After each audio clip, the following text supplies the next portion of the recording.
Hello, my friends, and welcome back to Garhdo Goes Geek. On today's episode, I just wanted to do a quick little discussion about the 2023 Writers Guild of America strike, what it could potentially mean, what sort of things have been affected, and how it has echoes of the 2007 2008 writers' strike, which obviously impacted a lot of shows and a lot of films in some quite unexpected ways. Could we be seeing history repeat itself? Maybe. Let's discuss it because it's an interesting news story and it affects quite a lot of things.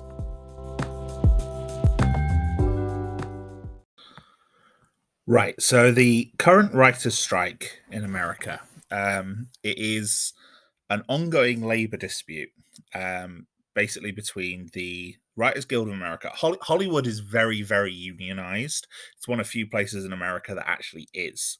There's a lot of industries in America where there isn't many unions, and the ones unions are very kind of looked down upon in American society. I think a large part of that is um, the strong associations that like workers union and that sort of socialism has been linked to communism going back through the Cold War, the Red Scare, things like that. But Hollywood is the exception, and obviously Hollywood was very affected by the Red Scare, and Hollywood is very, very unionized. So there's the Writers Guild, there's the Screen Actors Guild, Directors Guild, Producers Guilds, etc. And they all work on, um, taking action for any sort of labor issue. The current dispute is based around two major things. Well, no, three major things. The first is residuals. Residuals are how much writers get paid for reruns, essentially. So reruns, syndication, DVD, and streaming media, and it's basically the compensations paid to the actors, the directors, the writers, the producers, etc. Okay, and this is why this is harkening back to the 2007 2008 writers' strike, because essentially a lot of things like residuals haven't kept up with um, changes in um, changes in technology, and this is what was happening in the 2008 2007 writers' strike. The strike there was again over residuals, and it was basically a lack of agreement on a contract due to residuals. At the time, the residuals were discussing DVDs. Now they're discussing streaming. Now, streaming was something that was uh, addressed and being proposed, sort of, they were talking about like video on demand streaming. Um, Whereas now we're looking like actual streaming, so things like Netflix. And obviously back in 2007, 2008, things like Netflix and stuff were in their infancy. Um,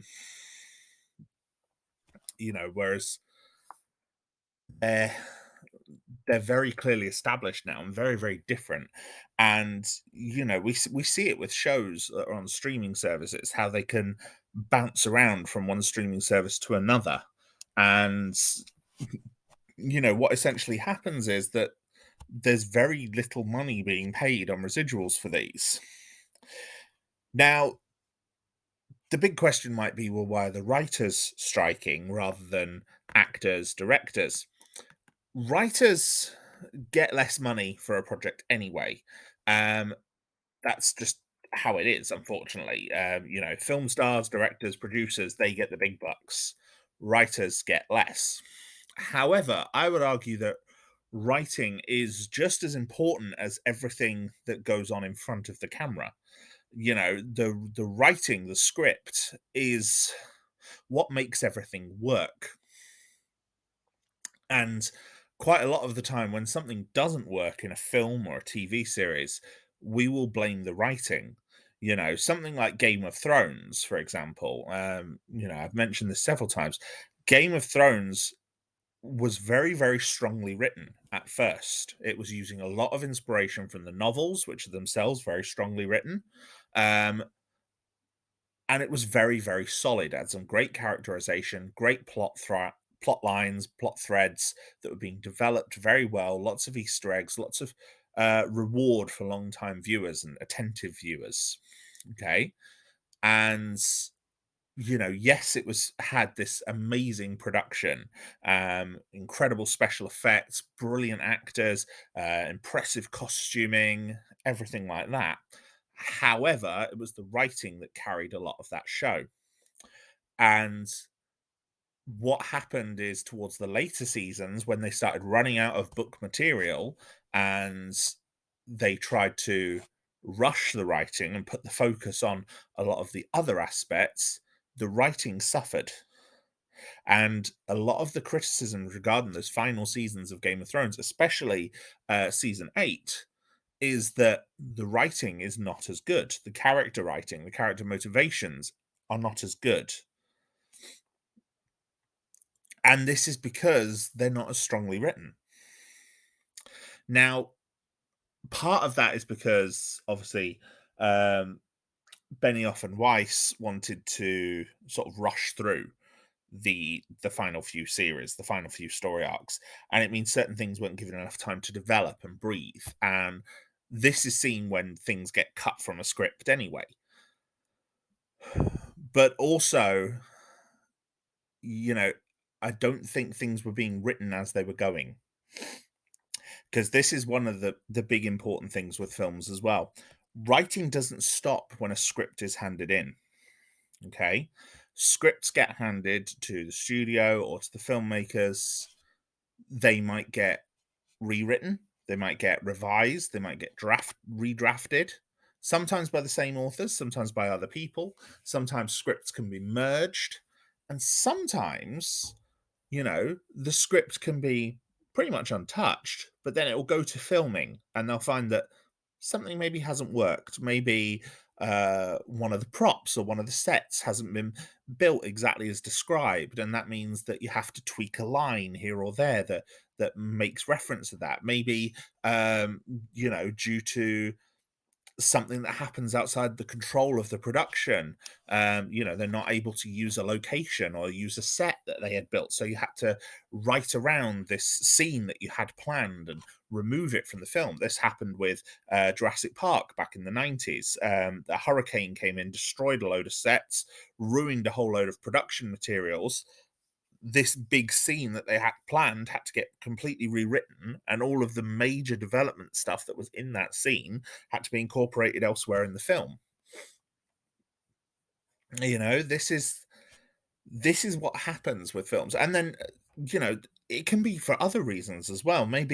Um maybe the test screens of the films, maybe they don't do really well, so they bring people back for reshoots and they punch up the dialogue a little bit and touch it up, do some action editing, do some upgrade the jokes a bit. Maybe there's a joke that wasn't quite landing, so they touch it up a bit until they get something funnier. Maybe sometimes people just get a really good idea and decide to write it into the script, while they're filming, saying, oh, well, instead of doing this, why don't I do this? And it's like, okay, well, let's do that. Let's write the motivation as to why you would do that and what that would do. You know, writers keep working while something is in production. And so they are an important part of what goes on. And so, as far as I'm concerned, writers do deserve to get paid a bit more, you know, but that's part of it. So, part of it is residuals. The second part is that writers' rooms are being affected. Okay. There are writers' rooms are generally formed for a show. You'll get a group of writers in, bring them into a show. They will exist as what's called a writing room, so that even if and they'll work with the showrunner. So say that you have a series that's running for, I know it's a bit less common now, but say you have a series running for 20 episodes. Those writers maybe won't write all the scripts together, but they'll all work together to have a very clear idea of where the characters are, where they're going, how the characters should all speak and act and interact with each other, so that even when one writer is scripting a particular show, a particular episode, and the others aren't, there is a clear, consistent voice between all the characters, clear, consistent uh, through line of the plot. Even in shows that do like episodic stories, there'll be greater character plots or greater series plots that are going through, character arcs and things like that, that are all reflected in different episodes, no matter who's written them. And this is quite common, especially in the modern day. Um, but one of the complaints now is that writing rooms are being reduced. People are, having their term of employment in a writing room cut short. There's no mandatory staffing on writing rooms now. So less people might get hired, which means there's less work. Um, Staffed for a minimum amount of writers for a minimum amount of time. And so one of the requests of the WGA now is that, minimum terms of service are put in, are mandatory staffing and a duration of employment, so that when a writer is hired for something, they know what they're working for and how long for, and how many other people they're with and how much work they will be doing, which I think is perfectly fair as well. Um, you know, the there's an argument that, too many cooks can spoil the broth and all that. You have too many writers, and things won't get done. But at the same time, the more people you have and the less overworked they are, the more likely you are to have a better product. And there's definitely arguments to be made for one person doing all of the writing. There's some shows where that works brilliantly. Um, but there's other shows where it doesn't, and there's some shows where people are micromanaging too much of the writing. The showrunner, for example, might be doing way too much of the writing, which means that a lot of the other writing is suffering. This happens with the recent has happened with the recent series of Doctor Who under Chris Chibnall. He's been so busy um, producing and updating other people's episodes that his own episodes have been basically gone to filming with first draft scripts because he hasn't had time to punch those up because he's been too busy helping out other people. Part of that's in micromanaging as a showrunner, perhaps, but also, if he had a bigger writing room, maybe it could have worked. I know that's Doctor Who, which is a British show rather than an American show, but you know, I do think there's advantages to having a bigger writing room. And then the third and most important one, especially because this relates to emerging new technology and how this is addressed could see whether we have another strike like this in another decade. It's only been 15 years since the end of the last writers' strike, and already we're here again. If we don't address emerging technology and potential for the future, it could be in 15 years, another decade and a half, we have the exact same situation again. And this situation regards AI. Now, when I say AI, what I'm referring to is the sort of algorithmic language programs, such as ChatGPT, because it's not technically an artificial intelligence, it's a language program. And I think referring to it as an AI, while it's become um, a key disclaimer. No, it's not the word I'm looking for. Key denomination, I suppose. A shorthand in society to refer to it as an AI. It's not technically accurate to call it an AI. It's not an intelligent thing. It's not a learning thing. It's an algorithm. Um, it's an algorithm that uses language and prediction based text to provide what you want. It's a language generation software, essentially. Now, AI has advantages and disadvantages, but You know how there's these funny memes that go around where people are like, I made an AI watch so many episodes of this, that, and the other, and here's the script it gave me, and they'll give you like 2 pages of a script, and it's always the most nonsense gibberish.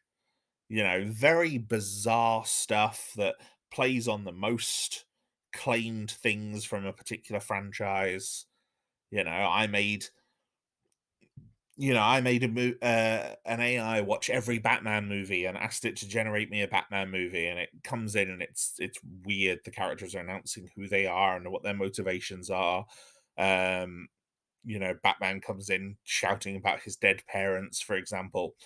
It's terrible and they're meme worthy. But obviously that was this sort of stuff in its infancy.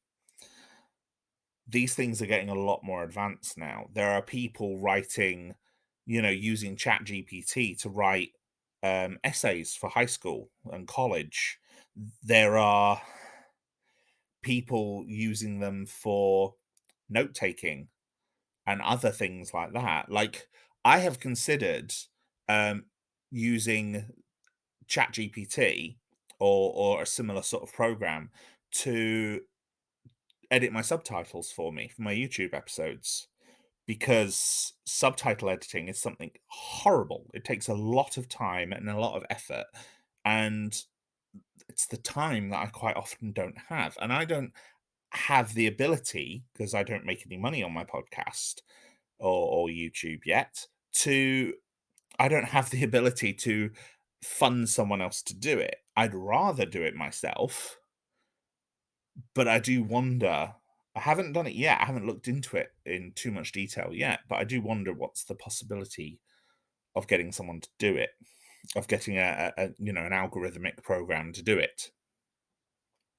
Now, the reason why AI is affecting, um, the reason why these programs are affecting Hollywood is because people are trying to use them as editors and note takers and all these other things. There have been proposals about replacing writers with these generative AI programs. You know, um, Writers have argued that they only want ChatGPT to be used only as a tool that can help with research or facilitate script ideas, not a replacement tool. And I think that's very important. I have very little interest in seeing things that have been generated by AI at the minute.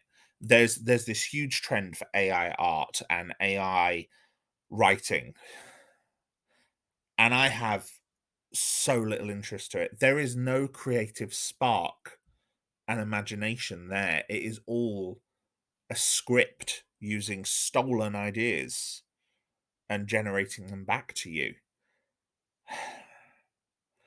And I think it's a huge failing in our society that we're trying to use these sort of advancements for creative industries. We should be using, why aren't we using predictive algorithmic AI to replace things like investment bankers, things that are of no use to society? Why instead are we trying to replace artists and writers, when we could be replacing stockbrokers, you know? And I know why. It's because the people who have the money don't want to be replaced, and they make a lot of money doing useless crap. Um, I'd much rather, you know, the AI be used, AI and robots should be used for menial tasks so that humans can devote time to creative tasks. Even something like I'm doing like this. This is creative on my part. I am doing this is a hobby for me. This is a creative outlet. Would you be interested in listening to a podcast that's AI generated? I don't think so. I'd like to think that the human touch behind a film, a television, a painting, a YouTube video, a piece of sketch comedy, whatever it is, The human touch to it is what makes it resonate with someone, you know? And this is gonna be a big one to see how this shakes out, so those are the 3 topics behind this writers' strike: residuals for streaming, artificial intelligence programs like ChatGPT, and writers' rooms, okay? Now, this writers' strike is already affecting a lot of productions. There are a lot of people involved. There's a lot of amazing actors and writers, um, who are picketing. There's a lot of amazing actors who have also expressed support for the strike while not actually acting in it themselves. But they've done things like pulled out of events. Like, for example, Drew Barrymore pulled out of hosting the MTV Movie Awards. So now the in-person ceremony is cancelled. And there's a lot of things that are being impacted for better or worse. There are some films that are going ahead because the scripts have already been written and they are now filming. There are others that were in pre-production that has now been paused. And there's some shows that have been interrupted. Now, I don't want to imply that every possible issue, every possible break to production could be negative. I actually have a very good example from the 2007-2008 writers' strike, where the writers' strike actually probably helped that show to, end up with what it needed to be. And another good example of a show that actually got a second season as a result of the writers' strike. But this is now the largest interruption to Hollywood since COVID, and before that, the previous writers' strike. And the previous writers' strike went on for a long time. There were shows that were interrupted by like a year. There is a good chance this could be going on for a long time, and it's a very new story. But already we have heard of a long list of shows that have either had to suspend production or cancel production or pre-production. Films such as Blade and Thunderbolts at Disney, films such as Spider-Man 4, which was revealed the other day that the writing has been paused on that. Television shows for streaming, things like Andor, Cobra Kai, Daredevil, Blade Runner 2099, The Handmaid's Tale, The Last of Us Season 2, Night of the Seven Kingdoms, The Mandalorian. All these things have been affected. Severance season 2, that was the one that was announced recently as well, and Stranger Things season 5, which, you know, those kids aren't kids anymore by the if that's delayed much more, they're not gonna be kids by the time it finishes. Um, and a lot like the last writer's strike, all daily talk shows, things like, uh, Stephen Colbert, Jimmy Kimmel, The Daily Show, John Oliver, Jimmy Fallon, as well as things like Saturday Night Live, they've all cancelled. They've essentially suspended, because no one's working on them, no one's writing on them. Those are shows that rely on writers for a very quick turnaround, and they're not on anymore. But then there's also other things that have have been produced, um, or have already started filming, where they're not breaking filming, but at the same time they can't write the script, they can't edit the script anymore. So Superman Legacy is apparently going to start filming because the first draft has already been completed. Deadpool 3, the script has been finished. However, if Ryan Reynolds wants to ad lib, because he's credited as a writer, he can't. He can't write any more jokes for that film while it's filming. So everyone better hope that he put the best jokes in that when he started. Um, Fantastic Four is ready to start pre-production, but if the strike lasts more than 6 months, that might change. Good Omens season 2 has been completed already, but other things like House of the Dragon and Lord of the Rings, Rings of Power are both still filming, along with other things like Agatha Coven Chaos, which recently wrapped, and Interview with the Vampire. But at the same time, it's like if things aren't working when they assemble the footage, they can't go back and do reshoots because they can't write the reshoots. So yeah, this is very, very interesting, and a lot of things could be affected. So this could be quite impactful for a lot of ways. And I've got some examples from the previous writers' strike of what happened to some major geek shows that I wanted to discuss. Some are good, some are bad, some are films, some are series. Um, but there's a lot that was affected off of the back of the last writers' strike.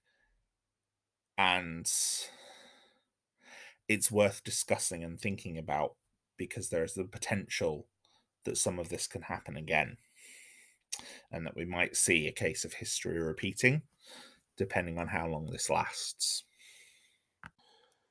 Right, so there's a lot of echoes of the 2007 to 2008 writers' strike here. Now, that strike happened between November 27, November 2007 and February 2008. Um,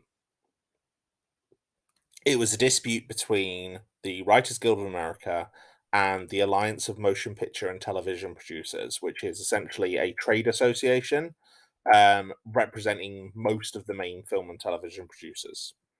And again, it's the same dispute that's happening now.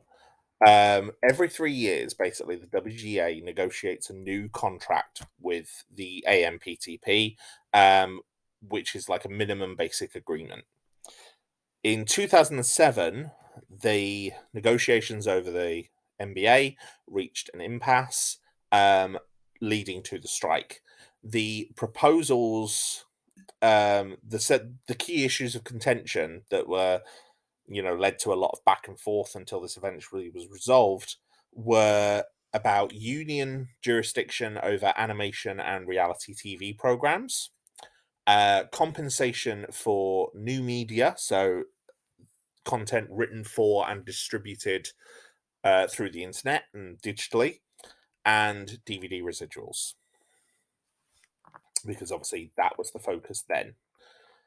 Now, the 2007 2008 writers' strike affected pretty much everything that was being made at the time. It was huge in terms of what it affected. So many shows ended up with, um,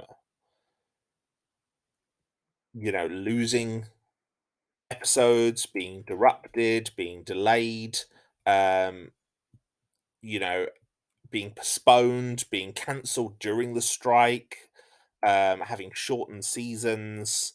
And then, of course, there were these post strike effects that were like, were these caused by the strike or not?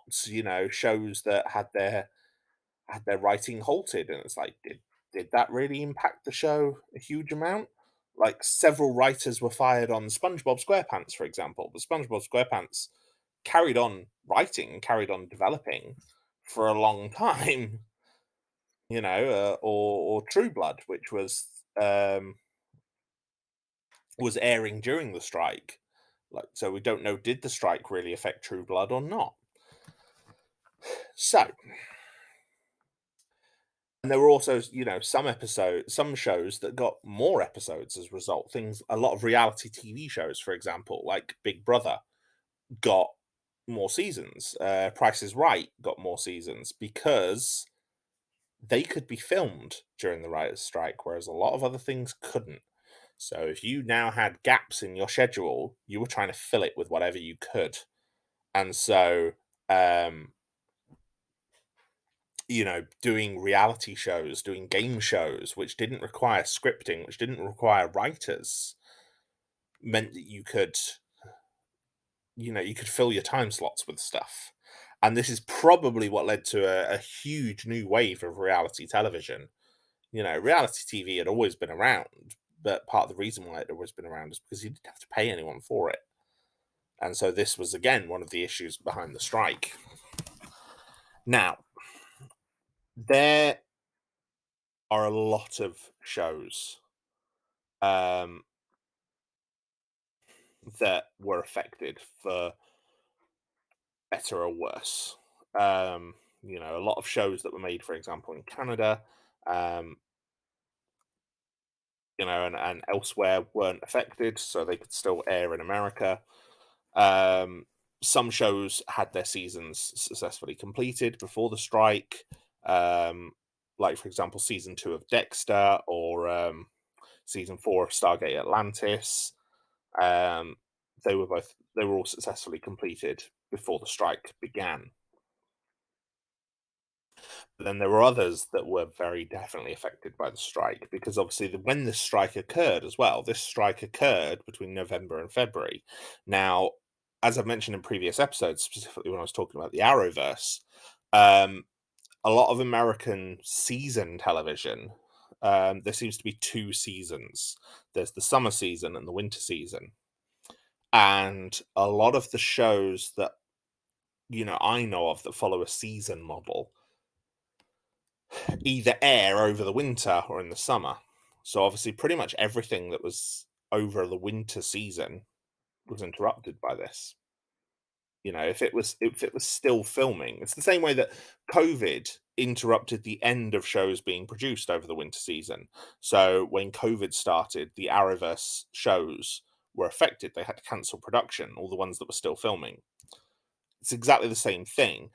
Any shows that were filming and being shown during that season would have had to interrupt production because of the strike or struggle through regardless. And this is where you get problems. So, and some shows would have got around this by switching to non-union writers, um, for better or worse. Um, Power Rangers, for example, was airing at this time. Power Rangers Jungle Fury, which I remember watching, and some of those episodes were actually written by strikebreakers working under pseudonyms, um, including the final 4 episodes uh, of the series, which were written by one of the big series writers, you know, towards the end of the strike. So that happens as well. Whether it's good or bad, I don't know.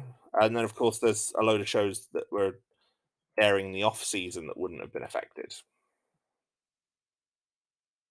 You know, so Always Sunny in Philadelphia, airs in the off season, so that wasn't affected. Neither was Weeds, neither was Burn Notice, for example.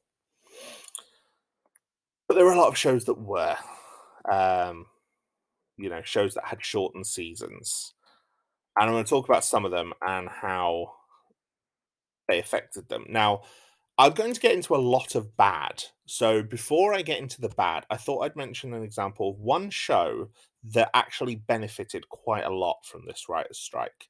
And that show is Breaking Bad. Okay. Breaking Bad um, was airing its first season when the writer's strike started, or filming its first season. Now, its season was shortened from 9 episodes planned for season one down to 7. And this actually really helped it because 2 characters were planned to be killed off in those final 2 episodes of season 1 and weren't. And those episodes were those characters were Hank Schrader and Jesse. And I think anyone who has watched Breaking Bad will agree that those 2 characters, and more importantly, their relationships with Walter/Heisenberg, respectively, make for some of the most entertaining moments in that show. And the only reason those characters survived season 1 was because those 2 episodes weren't written. And then that means that those characters got to stick around. They got to stay around in the world of the show. And I think that show is better for it. I think it's much better for it, in fact. Um, and so, yeah, I'm I do think that that's one that definitely benefited from the writers' strike. There's a lot of shows that didn't, and I'm going to get into some of those. Um, so yeah, I think it's good to focus on one example that was benefited because I do think killing Hank and Jesse off at the end of season 1 would have been a huge mistake.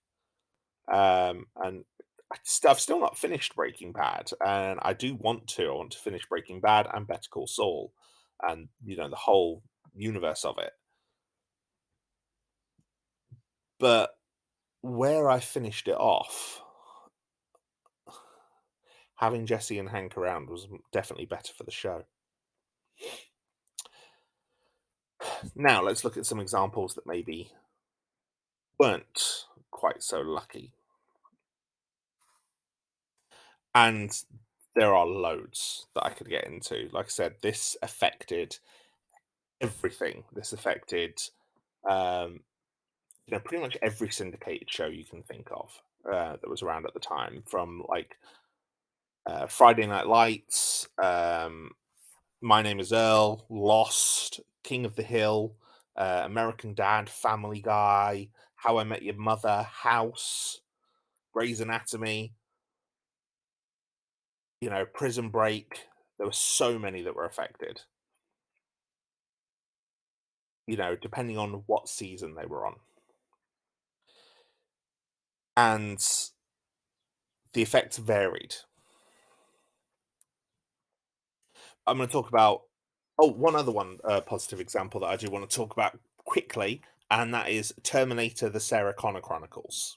Now, the Sarah Connor Chronicles, um, I think, is still one of the most interesting things that Terminator has ever done. Um, and it would eventually be cancelled at the end of season 2 on a cliffhanger. But one of the reasons why the writing strike actually kind of saved it is season 1 got cancelled during the strike. 9 episodes were completed out of a proposed 13. They ended the 9th episode on a cliffhanger, knowing that the strike was coming. And that cliffhanger generated a lot of interest. And then, obviously, this was a show that was completed. It was able to go into repeats on Fox and the Sci-Fi Channel. And it grew an audience. And that meant that after the writers' strike, when several other shows had been cancelled and a lot of other shows had been impacted quite negatively, Fox and Sci-Fi had this Terminator show that was already established, that already had an audience, and that they already had sets for. And so they renewed it rather than taking the risk on something else. And that actually helped, because I do think the second season is very, very good and does end on an absolutely infuriating cliffhanger, but has some very good episodes and some of the most interesting stuff I think I've ever seen done with Terminator since the second film. And one day I will be talking about Terminator and going into it in a bit more depth. But yeah, that's my view on that. But yes, let's talk about some bad examples, shall we? So one of the most infamous examples, and I remember watching this. This was one show I was very heavily invested in at the time. Was Heroes. Now, Heroes centered, for anyone who's not seen it, centered on a group of regular people who discover that they have superpowers. And across the first season of the show, they all find that their lives start to entwine. There's a government group that's sort of hunting them. but there's also a serial killer that's hunting them and killing some of them off and stealing their abilities. And if they don't stop him, it could lead to the end of the world, essentially. So they team up to stop him. There's a big battle. The whole show works really well. It builds up over 22, 23 episodes. Has some great guest characters and guest actors, including Malcolm McDowell towards the end of it. It's got a very fun cast. Quite interesting actors. That I've seen in a lot of stuff. I got a lot of respect for here because Adrian Pastar, Ali Larter, Hayden Pantier, Zachary Quinto, Masioka, and Greg Grunberg were in the cast for this. They were phenomenal, every single one of them. But season two, season two was starting to build in a very similar way. It was um, telling this like quite big, quite broad, quite sweeping storyline. And this storyline was centered around an immortal character who had been encountered by Hero in ancient Japan and was being encountered by some of the other characters in the modern day. There was also a character who was able to create a virus, and we learned that in the future, this virus had now gotten out and had infected and killed a large portion of the world. And so that became the new plotline this season. The thing is, there were some episodes in this first half of the season that feel like they're wasting time, in that there's a lot of ideas that aren't really developing and moving in the right way. Now, if this season had been able to develop across the full run of episodes like originally planned, I don't think that would be as egregious of a problem as it is. However, because of the writer's strike, this season's plot lines were cut short. So Heroes only gets given 11 out of its planned 24 episodes. And it means that towards the last couple of episodes, everything rushes to a conclusion. And it does not work. It really, really does not work. And it's a shame. And none of the rest were filmed after the strike ended. And it meant as well that by the time it returned for season 3, it had been off the air for 9 months. And a huge chunk of the fan base was just gone. Because of how bad season 2 was. And it's a shame, and I don't think Heroes ever really recovered from that. Season 3 wasn't very good either, especially its first half. I really disliked the first half of season 3. The second half of season 3 was a lot better, and season 4 was also very good. Season 4 didn't try and split itself into 2 story arcs like season 3 did. It instead did one long story arc in the same way as season 1. And I think it was a lot better for it, and obviously had a much more interesting cast as well. Like Robert Nepper was playing the villain, and he did a great job. And then, of course, the series ended on a cliffhanger and eventually got cancelled because by that point the ratings had just continued to drop. But it's a shame that season 1 is now the best example of what Heroes could be. Like, you can watch series 1 and then forget the rest of it. In fact, I think I only own series 1, season 1, because the rest is not that good. That's one example of, one where it was almost killed. Um, Lost was interrupted during season 4 as well. However, I don't think season 4 really suffers in Lost. It loses a couple of episodes, but I really like season 4 of Lost. Season 4 is the one with the freighter. That's one of the seasons I enjoyed the most. I thought it was very tight. I thought the plotting was very good. And so, yeah, I don't mind the break in that one. Um, But yeah, they aired the completed episodes early 2008, did a break, and then brought the rest out towards the end of the year. Was it the right decision? I don't know, but I watched season 4 on DVD. I didn't really notice much issue with it. I thought season 4 was quite good. Um, One show that was really badly affected by this strike to the point that it led to its cancellation was Pushing Daisies. Now, I don't know if anyone remembers Pushing Daisies. I remember watching the first season. It stars Anna Friel. It came out in 2007. It's a person who discovers the ability to bring dead people back to life. If he touches them once, they come back to life, and then if he touches them again, they die. And this time they're dead permanently. And he decides to use his abilities to help solve murders. And he actually resurrects in the first episode his childhood sweetheart, played by Anna Friel. And she's brilliant. And obviously, childhood sweetheart, they fall in love, and it's really quite cute and saccharine and very sweet. But obviously, they can't touch each other because she will die. Um, but it was this lovely, charming little show. Very good sort of police procedural, very weird, very romantic, very twee and cute. And it was quite an entertaining little show with a quite talented cast. The strike led to production on the second series being delayed for almost a year.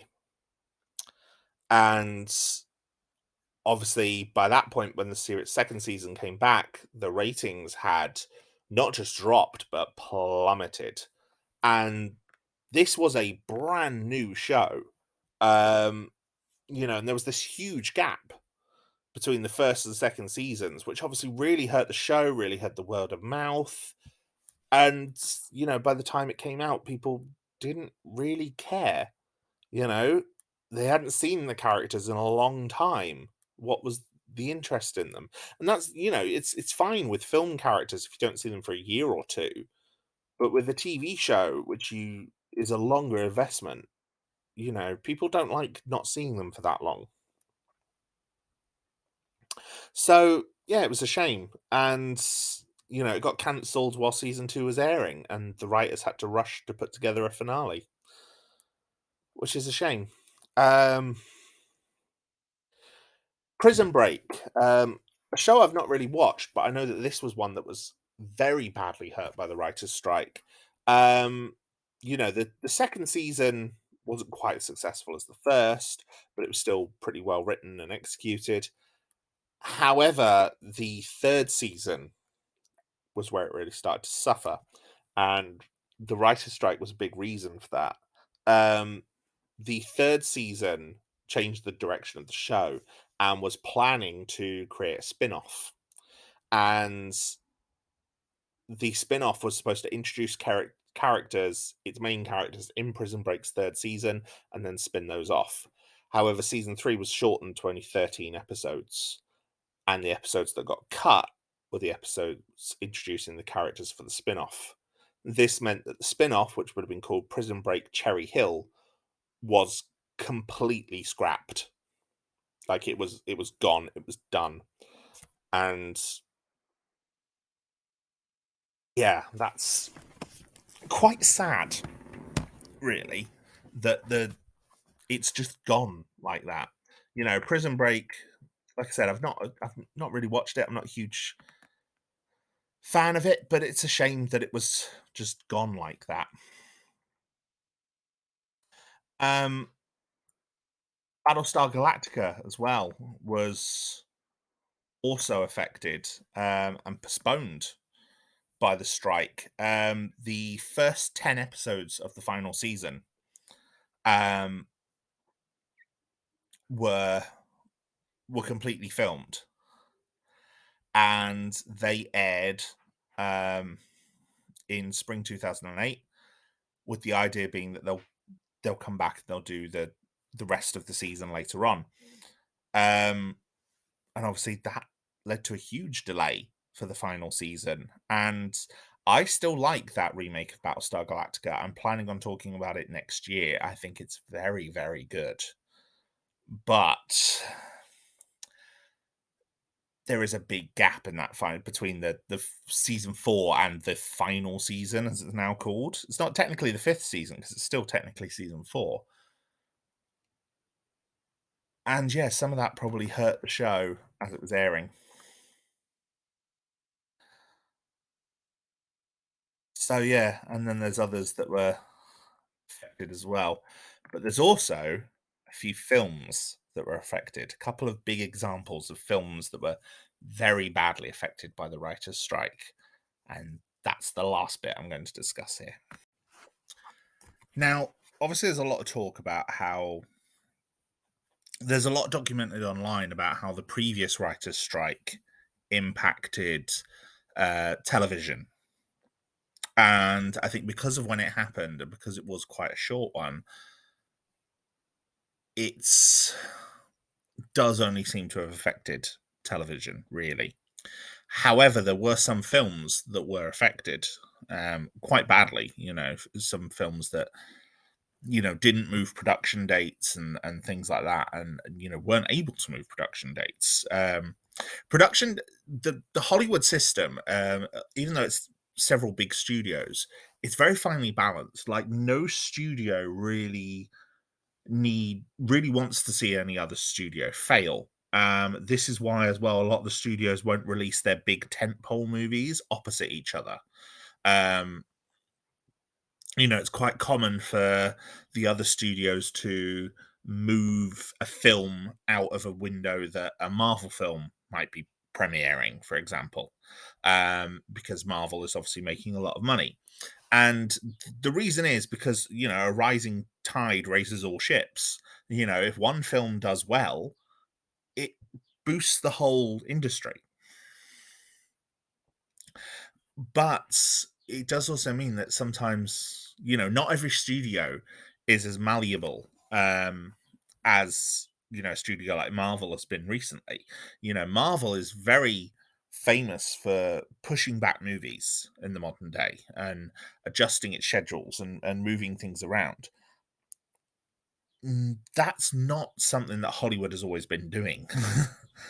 And this doesn't just affect films because now, obviously, with the amount of streaming networks and other services like that, as well as network television, there is a lot of stuff, that is produced for streaming as like these mini series that, they're not television shows that in terms of their production budget and cinematography and style, they are essentially mini films. Something like I've spoken before about how Star Trek Picard um, makes me think of like a 10-part film. In terms of its structure as a story, it's not an episodic story. Um, and same with a lot of the Marvel productions. So things like Moon Knight and Miss Marvel, for example, while they are a bit more episodic, they are building into a larger story. This is definitely true of things like WandaVision and Loki and Captain America and the Winter Soldier, Falcon and the Winter Soldier, sorry. And so that is how things are now. And obviously, there's so much content being made right now. Like, we are in a golden age almost in terms of the amount of stuff that is being produced. And we saw this with COVID. We saw how many things were impacted. Network television shows, like I said, things like the Arrowverse, which had to cancel production, but also other shows that had to cancel production and weren't able to come back for reshoots. Something like WandaVision, a lot of people have criticized the ending of WandaVision, especially. They've said that the series started very well, but they've criticized the ending. Part of the reason the ending has been so criticized is because they couldn't come back for reshoots due to COVID restrictions. Um, a lot of films like Thor Love and Thunder and Multiverse of Madness have had multiple script changes, multiple script rewrites. Um, and showing just how valuable writing is to the process, while also perhaps showing where things can go wrong when too many rewrites are done. Um, So yeah, what we have now is an era where, because of COVID and the interruptions that that's had on a lot of things over the past 3-4 years, as well as now the writers' strike, there's a lot of content that has already been produced. But like I said, there is content that is now being produced, and whether it's filmed already or is currently filming or is about to film, that for whatever reason may not be able to use writers in its production, you know. So, for example, like I said, Agatha Coven of Chaos has just finished filming. It cannot come back for reshoots. They will not be able to write any new material for any reshoots. They could do reshoots using the existing script, but they can't rewrite anything. If there's something that doesn't work, it has to be cut or removed. They can't change it now. Um, Something like Deadpool 3, which has started filming, if those jokes don't work, they don't land, they can't be rewritten, at least not by Ryan Reynolds. He can't ad lib on set, you know, he can't improvise his dialogue. And I've got an example from 2008 as to why that's so important. So yeah, it's it's a bit nerve wracking for a lot of things, and like I said, if things aren't working, if a film has a set piece that isn't working, or a plot thread that's noticed while they're filming, they can't go back and change it now, for better or worse. Everything has to go with the script it has, or suspend production if it doesn't have a script. Or, in the case of one very bad example from before, maybe even go into production without a script, which can be even worse. So, I've got some examples from like I said, there's very little written about movies that were affected by the 2007-2008 strike, but I have four very prominent examples. Um, and I think they will relate to elements that we might see in the modern day. So, for starters, Quantum of Solace. Quantum of Solace is the second of Daniel Craig's Bond films, and it is generally reviewed as the worst one of them. Um, Now, the original script for Quantum of Solace arrived mere hours before the strike was called, and it meant that the cast and crew were pretty much left to their own devices.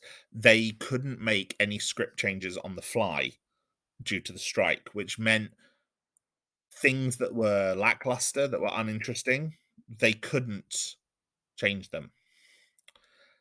Um, or at least union writers couldn't change them. Daniel Craig himself did state in 2012 that he was writing parts of the script himself because they had the bare bones of a potential script, but not a full script. And Daniel Craig freely admits that he himself is not a writer.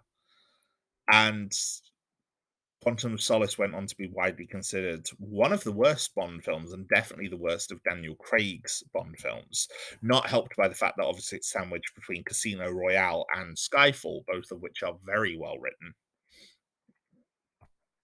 Okay, so that's one example where it didn't work.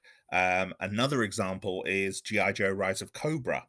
Now, this film was designed to launch a franchise, essentially, to take the 80s series of GI Joe, and turn it into an amazing film series. It didn't work, and the final act features a scene where they're sinking an iceberg to destroy an underwater base, Cobra's underwater base. Because ice is famous for the fact that it sinks in water. Icebergs are famous for the fact that they sink to the bottom, that they don't float.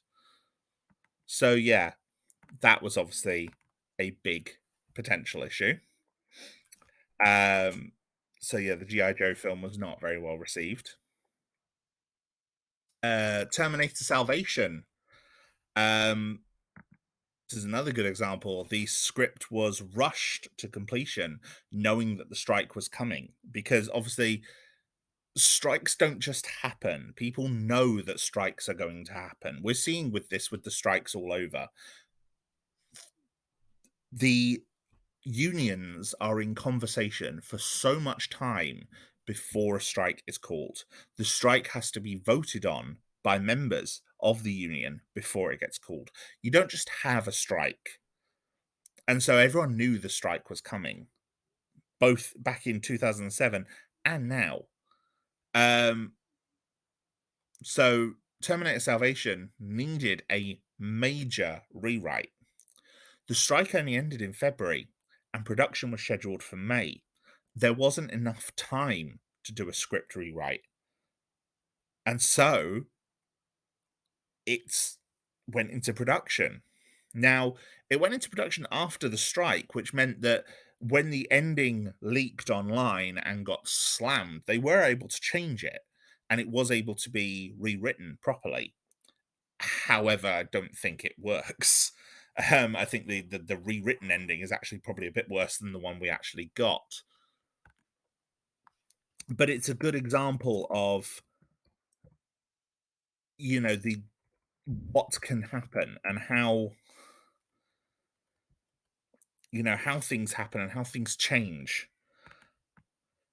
Um, during the film's production, even long after the script has been handed in. But yeah, this script was bad from the start and was probably going to be from the start. And in fact, there's another example of a script that was rewritten towards the end, that around the same time, which was I Am Legend. I Am Legend had its ending drastically rewritten due to test screenings and refilmed shortly before release, and it released in December 2007.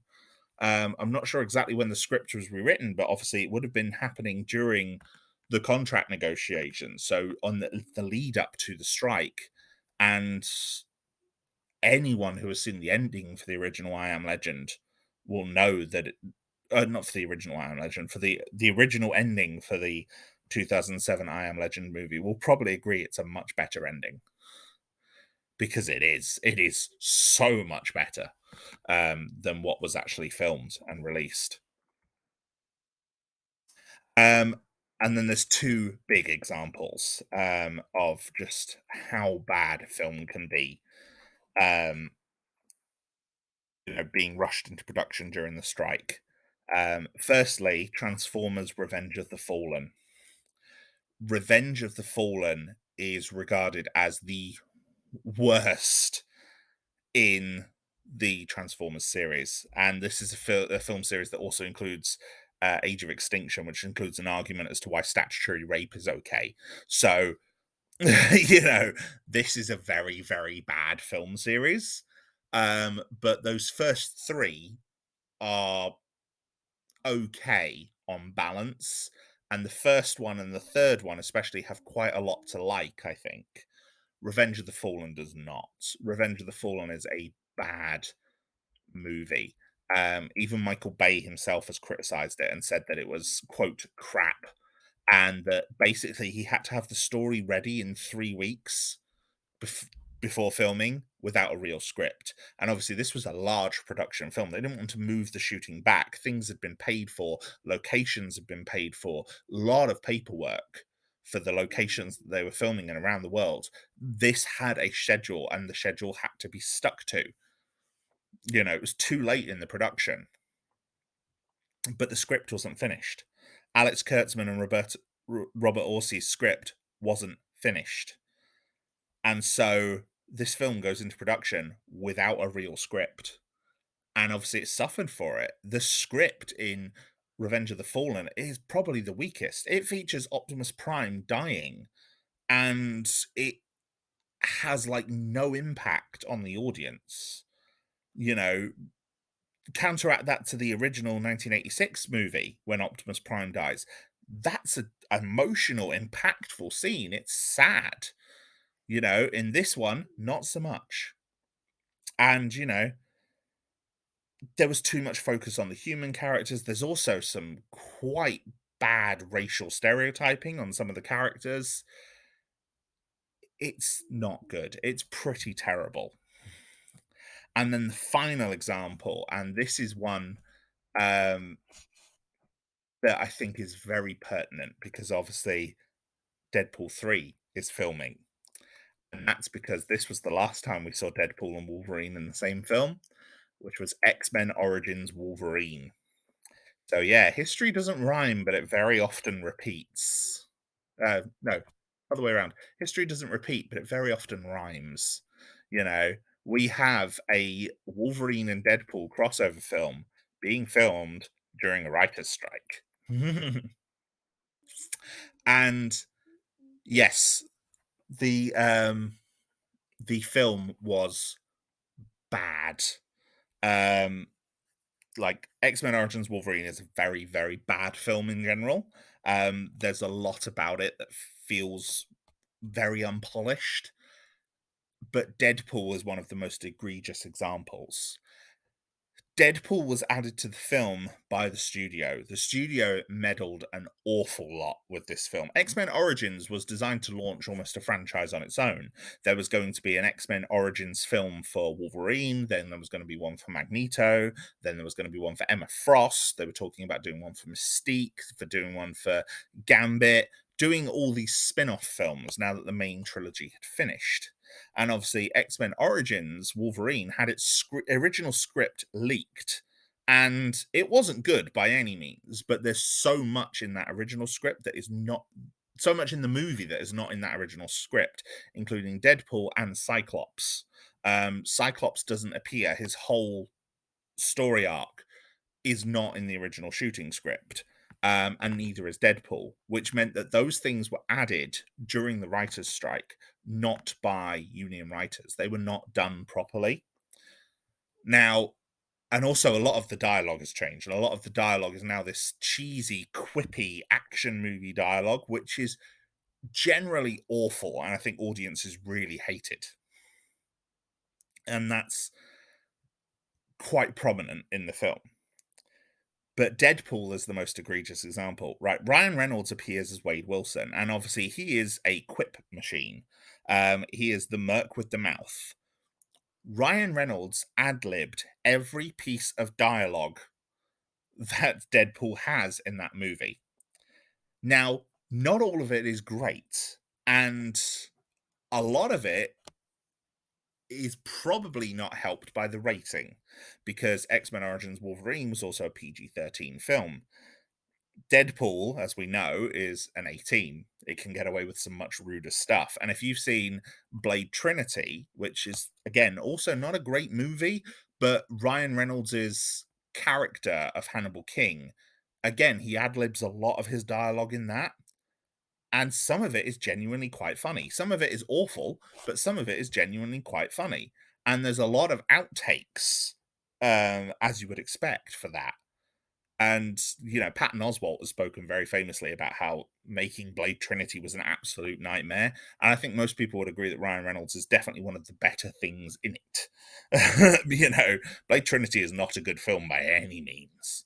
But Ryan Reynolds and his dialogue is definitely one of the better things in it. And it was because he was planning on making a Deadpool film with David Goyer, who was writer and director of Blade Trinity. So obviously they were working together doing all these quips, trying to get Deadpool made. And that then led to Deadpool being included in X Men Origins Wolverine. And so, obviously, again, Ryan Reynolds uses it as a kind of audition for his take on the character. And every line is ad libbed. And some of them are very, very good. Some of them are not, but some of them are. And again, just like in the actual Deadpool films, he ad libs a lot of his dialogue. But now we come to the real rub. He ad libs a lot of his dialogue in Deadpool 1 and Deadpool 2. And, working with other characters as well, working with other actors, especially because a lot of the other actors are comedians. Tim Miller, for example, who is obviously Tim Miller or TJ Miller? I get the two confused. Um, Either way, the one that plays Weasel. Now he is not returning for Deadpool 3, um, due to um, due to things that he has been accused of. Some quite horrible things that he has been accused of. Um, TJ Miller it is, sorry, not Tim Miller. He's been accused under Me Too of some very, very horrible things, which is why he's not returning. But I think people can generally agree that a lot of their dialogue scenes together, where they are ad libbing, are very, very good. There's a lot of quite genuine comedy in um, in Deadpool, especially the first one, but definitely in the second one as well. Um, Now we're coming to Deadpool 3, and again, Ryan Reynolds ad libs in a lot of his movies. He ad libbed a lot in Free Guy as well. Which again, very good movie, and the director of Free Guy is actually helping to direct Deadpool 3. But but Ryan Reynolds is credited as a writer actor on Deadpool 3. And not only is he a writer actor, he is also a member of the Screen Actors of the Writers Guild, because obviously he's a writer. Being a member of the Writers Guild and following the union rules, he cannot write, he cannot ad lib on this movie. He cannot ad lib on Deadpool 3 at all, because it counts as him breaking the strike, which could affect his rights in the union, could affect a whole load of other things. So if he wants to follow union rules, he can't do these things. And this part of this is why in the original X-Men Origins Wolverine, they sew Wade Wilson's mouth shut. As terrible of an idea of that was, it was done because they didn't have a script for him. They had to do it. They had no script for the character. And it became hated by the fan base, by Ryan Reynolds himself. But for a long time, we thought that was the only way we were going to get this character. So yeah, absolute nightmare. Because if that script is not as funny as it can possibly be, and I don't think Deadpool 2 is as funny as the first one. I think the first one is much funnier. I think the second one has a better story for the most part, but there's some very bad writing in it in some places. Um, so I'm really hoping the third one's good, because I really liked Free Guy, and I think the team on that, who is the same team on Deadpool 3, could do a very, very good job. So here's hoping. But yes, as I said, history doesn't repeat, but it very often rhymes.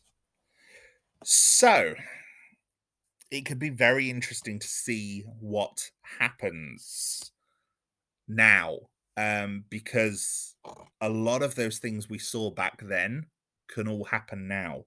We can have films and streaming series that can't film reshoots, that are filming with underbaked scripts or plot holes that they can't write around, that have jokes that don't land, or action scenes that don't come together, or dialogue that just plain doesn't work, and they're stuck with it. So it'll be interesting to see what happens. As I said, it's all very new. It's very interesting. But if a lot of shows and films are not as good as they could be for the next couple of years, we'll know why. And, we've seen this with COVID already. And I think it's another thing that's going to hurt the Hollywood machine. And I like the Hollywood machine. I like these films and TV shows and things like that. They are the sucker. They are the light in the darkness of real life. They are our escapism. And I want them to be good, and I want things to be as good as they possibly can be. But between COVID and now this, there's a lot of things over the past few years that I've been very much looking forward to, only to, sit down to really enjoy them and feel underwhelmed at best and hollow at worst. And I'm really hoping that's not the case, because there is a lot of things here I'm very much looking forward to. Deadpool 3, Superman Legacy, Captain America, things that are either filming now or about to film. And depending on how long this strike lasts, may have to do it with the original script and nothing else. And if those scripts aren't as good as they can be, these projects won't be as good as they can be. And that's a shame.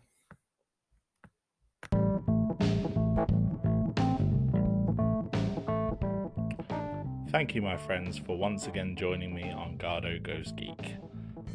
Your continued support for this podcast means the absolute world to me, and I am grateful for every single one of you who stays and listens to one of my episodes. It means the absolute world.